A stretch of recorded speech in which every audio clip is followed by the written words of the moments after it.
Hey, welcome to Keeping It 100, where we have these open and honest conversations to make sure you get all the information you need to make better health decisions. I'm your host, Dr. Krista Motley, and of course, we have a great show for you today.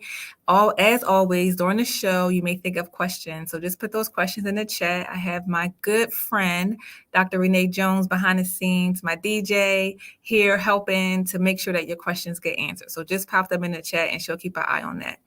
Now, I just want to start off by talking a little bit about the fact that we are seeing COVID cases on the rise yet again. So just want to remind you all to wear your mask, be masked up whenever you're in public, especially when you're indoors. If you can get your hands on one, wear an N95. If you cannot, try to get some surgical masks. You can get those from the pharmacies. They're all very well stocked now. But thankfully, hospitalizations aren't going up, so we'll be keeping an eye on that. And it may be because so many people were sick over the holidays and at the beginning of the year. A lot of people had COVID then, so maybe people, still have protection from when they had COVID just a few months ago. So the data will tell us, time will tell what's going on, but regardless if you had COVID, if you did not, if you're vaccinated, if you're not, we all just need to mask up when we're out in public because we still have some people who have not been vaccinated or who can't get the vaccine, like my 2-year-old son. So he can't get vaccinated. So I do every single thing that I can do to protect him. And that means when I'm out and about, I have a mask on. Now, if you're not vaccinated yet, I totally get it. You probably have more questions than we have answers for. We're all learning through this together. We're all trying to get through this together. I certainly understand, but I hope that there's some information that's shared on the show or some other trusted information that you find that is helpful in moving you toward protecting yourself in a way that we know that works. We know that the vaccines work. We know that they're safe, and we want to get as many people protected as possible. A lot of people don't know this, but when you are not vaccinated and you have COVID, you spread the disease to more people quicker than people who have been vaccinated. And that's just because you don't have any protection. And so you don't have anything in your body at that time when you're exposed and you're first starting to get sick to keep the virus down. And so it's just replicating, and you're just spilling it out. And so you're infecting more people when you don't have the vaccine. Now, when you do have the vaccine, you can still transmit the disease, the virus to other people, but not as easily and not to as many people. And so that's another reason that we want people to get protected with the vaccine, because you help protect other people that's around you, especially people that can't get vaccinated, like my 2-year-old son.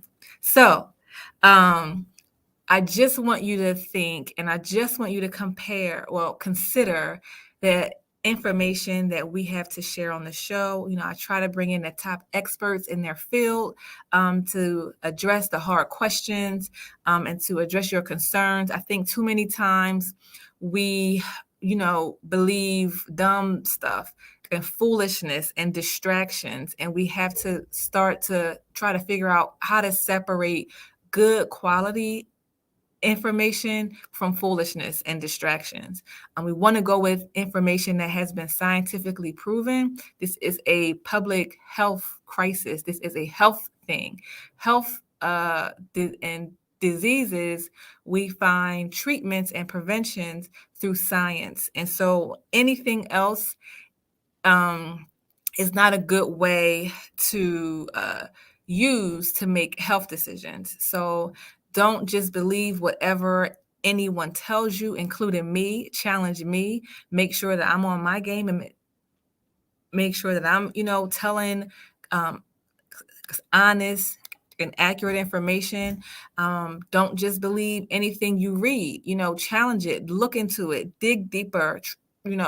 Try to find exactly where is this information coming from. Is it coming from a place that I can trust?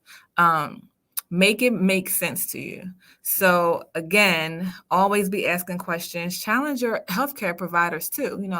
I do this all the time, especially when it's the pediatricians that I'm talking to about the kids. I want to know, why do you want to run this test and not this test? Or why you want to start this medication and not this medication? Like, I need to know what is the rationale behind every decision that you're making, and where did that come from? Is this something that you're just trying and testing and making up? Or is this something that comes from what has been studied and proven by the science? So I know I worked their last nerve, but these are my kids, so I got to do that. So, as I mentioned, I try to bring in the top experts in their field to address our questions. And so, I want to welcome back Dr. Kalechi Lawrence. Hey, Dr. Lawrence. Hello, Dr. Motley. How are you? Good to I'm be doing with you good, good. again. Thanks for being here again today. I just want to remind you all who you are seeing today. He is the president of the Delaware Africa Coalition.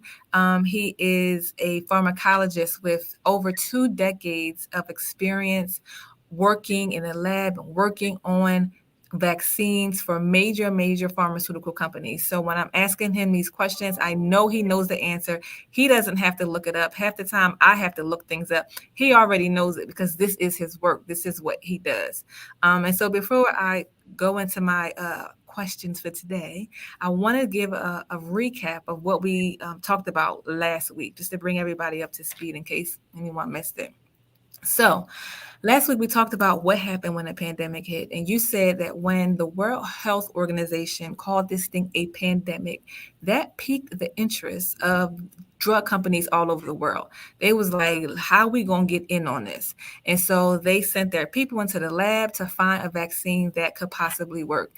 And then we talked about, how were these vaccines discovered so fast? Because it was like a year later we had 2 vaccines available, and for a lot of us, including me, I was like, I don't want that fast vaccine. I don't want no warp speed vaccine. No, thank you.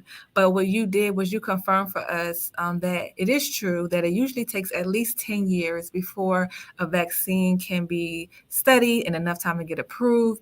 And it did appear that things that they skipped out on this 10-year thing. However, especially what Moderna and what Pfizer did was they went to a technology that had already been studied for at least two or 3 decades. They used that technology, which is the mRNA technology, to see if it was something that could work for COVID. So they didn't start from scratch with this mRNA technology in 2019 or 2020. This was discovered several decades ago. They pulled it out to see if it would work. And that's how we got here. So it wasn't that it was, just discovered in 2019 or 2020. We, had enough research around for years of research to try that particular technology for COVID, and it worked. Is that true, right? Yeah, that is absolutely correct. Yes. So Okay. this isn't Okay. just something that is new and started. And let me also add here that I do know when people talk about pharmaceutical companies, or it appears that we don't have real people working there. Actually, there are real people working at these pharmaceutical companies like myself. And the reason why that is important is that some of the products that these pharmaceutical companies make also, the workers, the staff, the employees of the company have to rely upon. Because you can think about it, when a pandemic hits, or any germ that is out there affecting the public, it doesn't say, well, I'm not going to affect pharmaceutical company staff, people, whatever. So we're all at risk, is what I'm trying to say here. And so the products that are made, we have to be careful that they are safe enough, because we could wind up taking those products, needing them, in fact, for our lives, our relations, and so on and so forth, can wind up taking these. So, that can help you again put it in a little bit of perspective to know that pharmaceutical company is not some kind of eccentric entity. It's actually real people like you and me. That's a really good point. Just like you're saying, there are people who work for these huge companies that often take the medications that you're discovering and promoting. And so it's not just like this box creating something that's putting out to the rest of the world, but it's a group of people who are working together to help find cures and treatments for diseases that affect them. It affects their families and affects Correct. everyone else. And so Correct. I think that's a really, really good point. So thanks for reminding us that real people work at these big pharmaceutical companies, because they just kind of seem like one entity that just Correct. wants to make money. It's just one entity, and all they want to do is make money. That's it. But Exactly. it's hard to imagine the people that actually work there that they also benefit from all the discoveries that come out of the drug companies as well. So thanks for saying that. That's so, so true. All right. So then we kind of moved into other ways that helps us to save time. And you talked about the artificial intelligence and the new technologies that were being used in the labs, where we used to have to wait weeks to get the response, and now you only have to wait a few hours to get test results or certain data. And so having that information available so quickly has helped to save time tremendously. Right. And so that was a good point that you brought up as well. We also talked about how these drug companies collaborated. So typically, drug companies, they are trying to be the biggest, they are trying to be the richest, they are trying to be the baddest, not the baddest, but they're trying to be like the biggest, and they're trying to be the So it's first. a competition as in any other, Any business, yeah. product area. So you are Mhm. competing against each other, with your technology, with your information, with your approach, and so on and so forth. And so usually, when you're doing that, you have to protect that information, because that's the only way you can actually leverage it, to gain market advantage over your over other competitors and stuff. Yes, and there's nothing wrong with that. It's just Nope. that's just the That's way business. things are done. Yeah, exactly. Mhm. Yep, that's business. But in this particular situation, we saw collaboration between the drug Correct. companies. And so Correct. that was a beautiful thing, because this was a thing that was affecting everybody and all the workers at all these drug companies and people all over the world. And so it was beautiful to see the pharmaceutical industry collaborate and to share information with each other, including the governments as well, to help us to get to a solution, because there were so many people dying every day of this disease. That was beautiful. Then we went into the ingredients some. So I asked you, what is in this vaccine? We talked about for the mRNA vaccines, the main ingredient is the mRNA, the messenger RNA, and that just tells your body to make this spike protein. And then once your body makes the spike protein, your body will then create its own antibodies, so that if you're exposed to the coronavirus, you already have the protection that you need. And then you explained that how mRNA is very unstable, and that it needs this like posse around it to help keep it and to help allow it to work in your body before it breaks down and does nothing at all. And so you explained that there were um, some components involved. They were inactive, but they kind of help the mRNA do its job, and that they were like some sugars and some salts, some fats and some buffers, and that they all work together to stabilize and preserve the, the messenger RNA. But they Correct. don't do anything else. They're just Correct. there so that it helps it to work. Correct. Um, And even the temperature, and temperature is also a very big component, right? yep. So why it has to be, so all of that is just to make sure that the mRNA is stable until it gets into your body. All right. Mhm. And once it gets into your body and is translated, then it can be degraded. But all Mhm. these components are there simply to keep it stable until it gets to your body, and then tells your cells to make the spike protein. Yeah. Mhm. Mhm. Yep, yep, yep. Good. And So all these ingredients, for that matter, a lot of these ingredients are also in so many other products that we take. That's mm, another point. So they are not unique to the COVID vaccines, right? Like the buffers, like PEG. If you take any drug, it can be generic, it can be prescription, whatever. If you take a lot of drugs and look at them, chances are you're going to see PEG in there. It's a very common ingredient in a lot mm, of the drugs that we take. right? Mhm. Some of these salts, sodium chloride, sodium chloride is salt, table salt, right? So a lot of the ingredients in the COVID vaccine are also in so many other drugs that we take. So there's nothing unique about them, really. As a matter of fact, that's how we know that we could use these kind of components and test them or do the combination to stabilize this stuff, because we have already been using them. Awesome. Yeah. So it's comforting knowing that. So this isn't really new stuff. It's No, just no, no, a not at new all. vaccine because it's a new disease. Correct. But all these things are things that are in a lot of the pharmaceuticals that we take and use anyway. Correct. Thanks for adding that in. Thank you. And then I know we had a question from a viewer last week who asked about graphene oxide and was that a component of the vaccine? And you confirmed that it's absolutely not involved in any of the vaccines available. And we talked about how that came from a source that just could not be trusted. People make up things to scare people, to confuse people, and that was an example of that. So I'm glad that that question was asked. Very valid question. But we were able to provide the answer to that. So today I wanted to ask, we talk about these ingredients, and I think you just answered this question. I was going to ask you, how do we know that they're safe? And it sounds like we know that they're safe because we've been using them for years in other Correct. vaccines and other diseases. And so Yeah. we already have a lot of experience with the components of the vaccines. And so that's how we know that they're safe.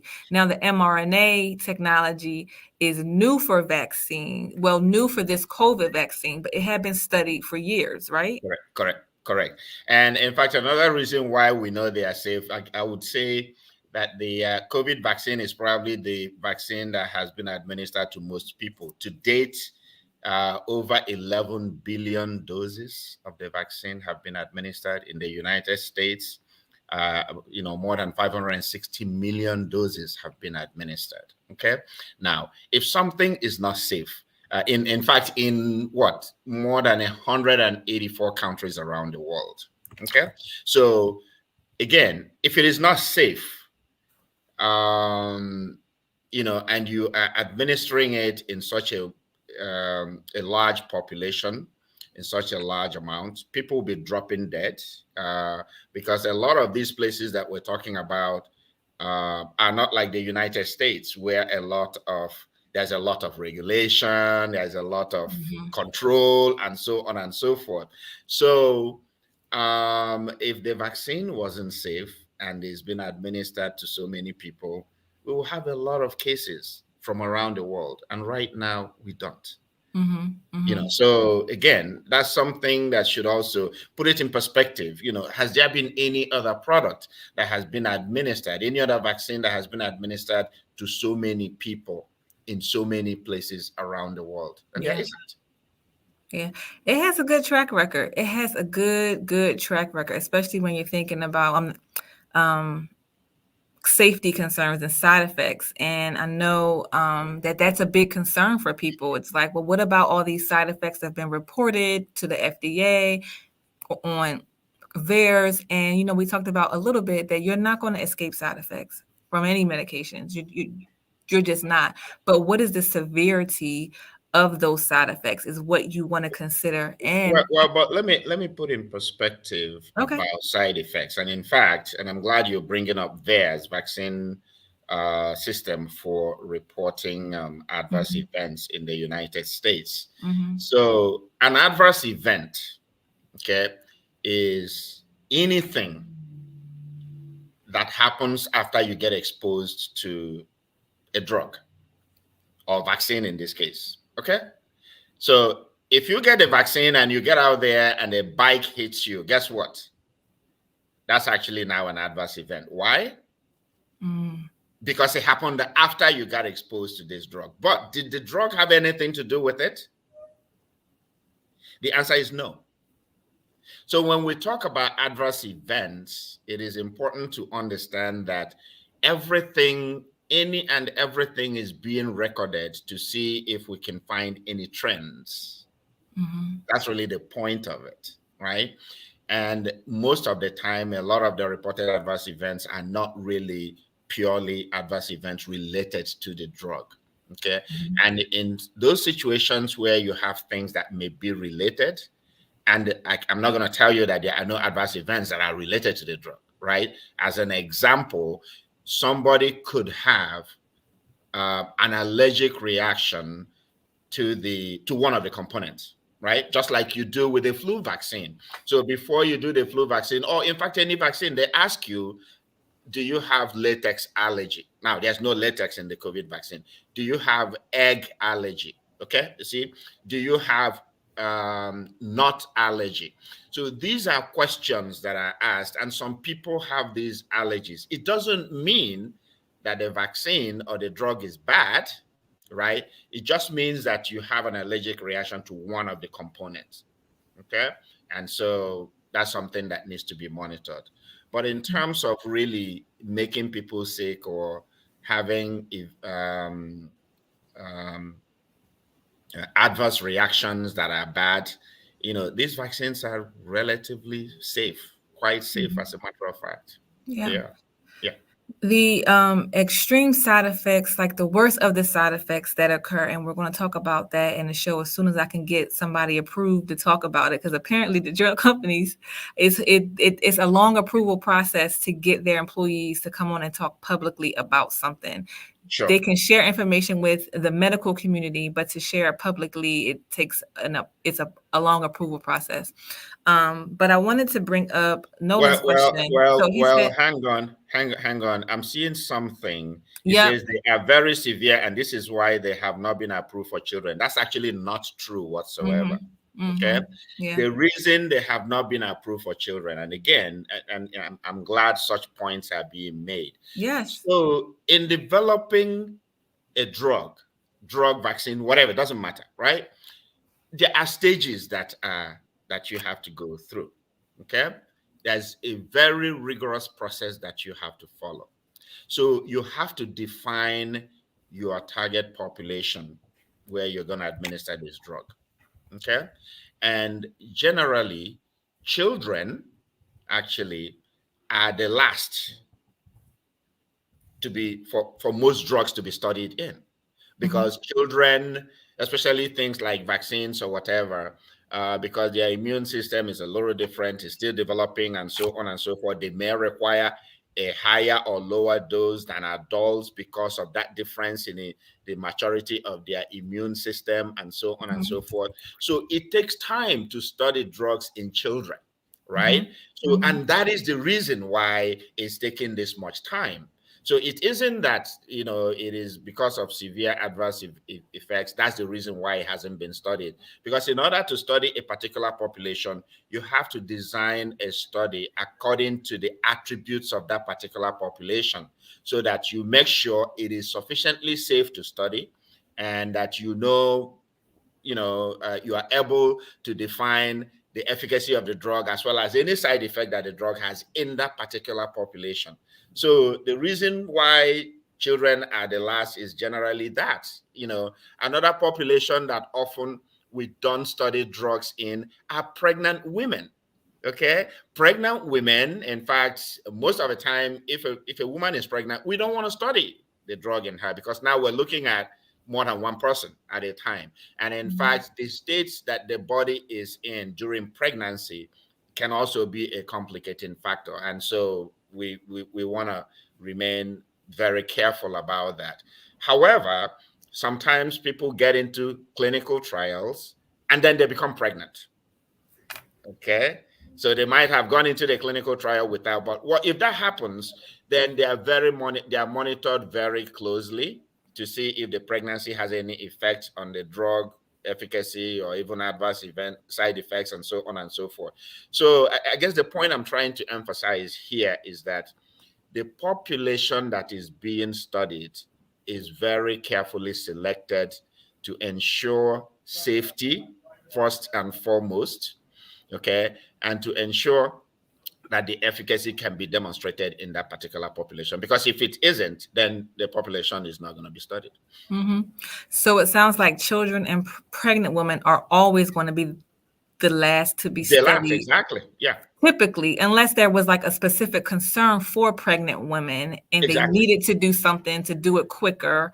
Correct. Because I know that for COVID vaccines, they are they are trying to get pregnant women vaccinated because when pregnant women get COVID, they have such a high risk of being in the ICU. It's like a really big deal. And they've been having a really, really hard time with getting pregnant women to get the COVID vaccine. And I completely understand that. And we're going to bring on an expert to talk about that too. But I wanted to mention, so thank you for confirming that. I know that one thing that came up a lot was the ability of the mRNA vaccines to change our DNA. What do you know about that? So actually, that's one of those conspiracy theories, right? The same as you're being injected with microchips or stuff like that. So mRNA doesn't have any ability whatsoever to change DNA. And just like you said in your introductory remarks, mRNA is very unstable, very, very unstable. Okay. Once it goes into the cytoplasm, is translated, it is almost immediately destroyed. So it doesn't even get into the nucleus where the DNA is, right? And it has nothing really. I mean, there's no way. mRNA is not an enzyme that is going to affect your DNA and so on and so forth. So it's just one of those ideas that people have, come up with that has gotten traction. But I want to, reassure our listening audience today that the mRNA vaccine has absolutely no ability to alter anybody's DNA in any way. Thanks for confirming that because that was a concern that I had too before I started to, to read up on this and decide to get vaccinated. I was like, I don't want this changing my DNA. I'm good.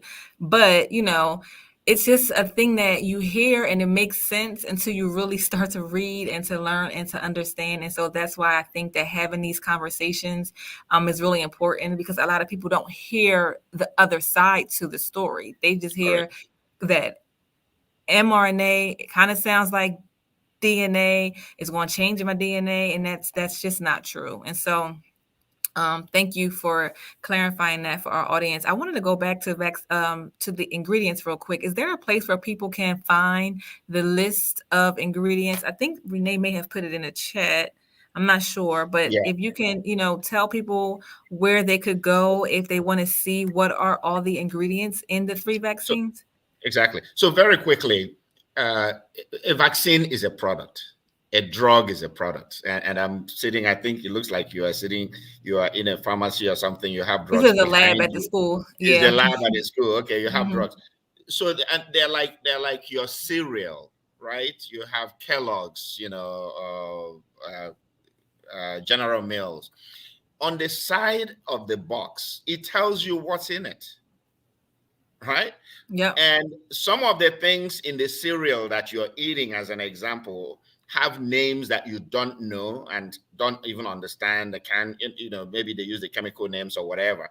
The same thing applies to a drug, any drug that you take, a vaccine.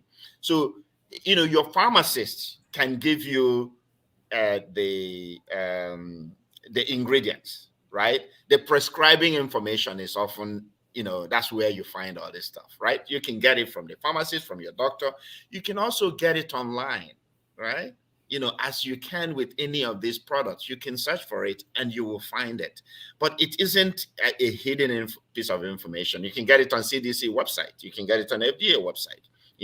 So there are many places where you can get the ingredients, and you should be asking or looking at the ingredients.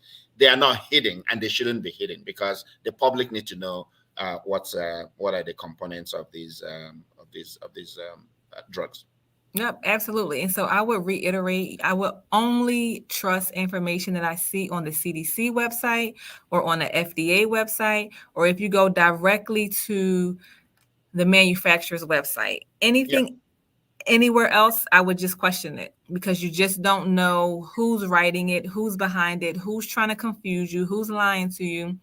I would be careful with looking at any other website to get the So, ingredients, or you can so, stop at the pharmacy too. your pharmacist, exactly, because Yeah. a lot of these pharmacies are now administering these vaccines. Yep. If you ask, they can give you the prescribing information. They can even make a copy of it for you. And, even when a lot of prescriptions are filled, they provide you with the prescribing information and the content of, so that the clinical pharmacology of the medicine and so on and so. So you have access to all this information, and there's nothing unique here. So if you ask for it, you can get it. Yep, absolutely. And I just wanted to mention that Renee put in the comments the links to the CDC website, so you can get all the information about what's in the COVID vaccines from there. And my last question for you, Dr. Kalechi, is how is the way that these COVID vaccines work different from how other vaccines work, like chickenpox or measles, or the ones that have been given out forever and we've gotten them and we haven't questioned them? How do they work different? Okay, so again, that's an excellent question. They work differently in that they are targeting different antigens, right? But the way most vaccines work is exactly the same way. Okay, they are priming your body, preparing your body to defend itself against a foreign antigen by making antibodies, right, that then protect you when you become exposed to that antigen. Okay, can you define what an antigen is? So an antigen is anything that your body considers to be a foreign substance. It could be a protein, it could be a piece of DNA, it could be, anything that is foreign to your body. Okay. Not supposed to be there. It's not Like supposed to be there. that's It's not not a part. supposed to be there. Exactly. So like the spike protein of COVID is a foreign body. It's a foreign protein, right? And so what the vaccine is doing is when you're given the mRNA vaccine, the mRNA tells your body to make the spike protein, okay, in amounts that are not, that are not high, okay? Now, once your body makes the protein, your immune cells will immediately recognize, this is foreign substance, and they're going to start making antibodies to it. And then those antibodies that are now made are waiting for when you get exposed to the spike protein from outside, from COVID virus itself, right?